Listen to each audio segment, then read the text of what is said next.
ఏదైనా ప్రమాదాలు సంభవించినప్పుడు గాయాలు అవుతూ ఉంటాయి. పిల్లలు ఆడుకుంటూ ఉన్నప్పుడు దెబ్బలు తగులుతూ ఉంటాయి. ఇవన్నీ సహజంగా జరుగుతూ ఉంటాయి. ఇలా దెబ్బలు తగిలినప్పుడు లేకపోతే గాయాలైనప్పుడు శరీరానికి ఏదైనా చిన్న గాయమైనా లేకపోతే దెబ్బ తగిలినా కూడా చీము పడుతూ ఉంటుంది.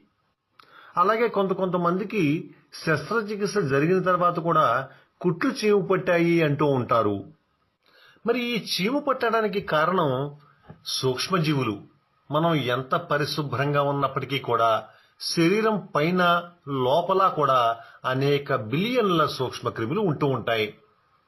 శరీరానికి ఏదైనా గాయమైనప్పుడు లేకపోతే పుండు పడినప్పుడు ఈ బ్యాక్టీరియాలు కానీ లేకపోతే పరాన్నజీవులు కానీ లోపలికి వెళ్లటం సంభవిస్తూ ఉంటుంది. అలా లోపలికి ప్రవేశించినటువంటి సూక్ష్మక్రిములతో నిరంతరం పోరాడటానికి మన రక్షణ వ్యవస్థ ఎప్పుడూ సిద్ధంగా ఉంటూ ఉంటుంది.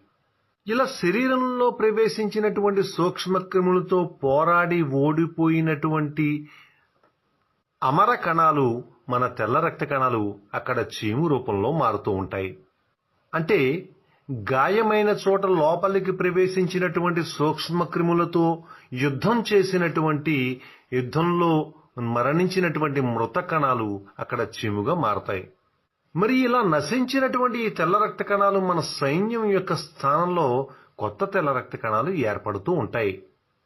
మరి ఇలా గాయాలకు చీము పట్టినప్పుడు కానీ కుట్లకు చీము పట్టినప్పుడు కానీ మన ఇంటి పక్కల ఉండేటువంటి వాళ్ళు పప్పు తినకూడదు, పెరుగు పోసుకోకూడదు, అది తినకూడదు, ఇది తినకూడదు అని చెప్తూ ఉంటారు. కానీ ఇదంతా కూడా మూఢనమ్మకం అని వైద్యులు తెలియజేస్తున్నారు.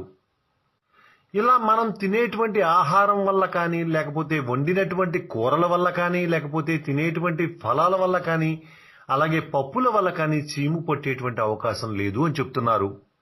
ఏదైనా గాయమైనప్పుడు తగినన్ని పోషక విలువలు ఉన్నటువంటి ప్రోటీన్లు అవసరం, కార్బోహైడ్రేట్లు అవసరం కదా. అటువంటప్పుడు పప్పు తింటే ఏమవుతుంది? నిజంగా పప్పు తింటేనే గాయమైనా మానుతుంది, అలాగే శస్త్రచికిత్స చేసినప్పుడు కుట్లైనా త్వరగా మానుతూ ఉంటాయి. ఎప్పుడైనా సరే మన రోగ నిరోధక వ్యవస్థ పటిష్టంగా ఉండాలి అంటే, తెల్ల రక్త కణాలు చక్కగా తయారు కావాలి అంటే పోషకాహారాన్ని తీసుకోవటం వల్ల మంచిది. అసలు చీము అంటే ఆ ప్రాంతంలో చనిపోయినటువంటి కండర కణజాలం, అలాగే తెల్ల రక్త కణాలు, అలాగే బ్యాక్టీరియాలు, వీటి యొక్క కలయికతో కూడిందే చీము అని చెప్పుకోవచ్చు. ఇక్కడ చేరినటువంటి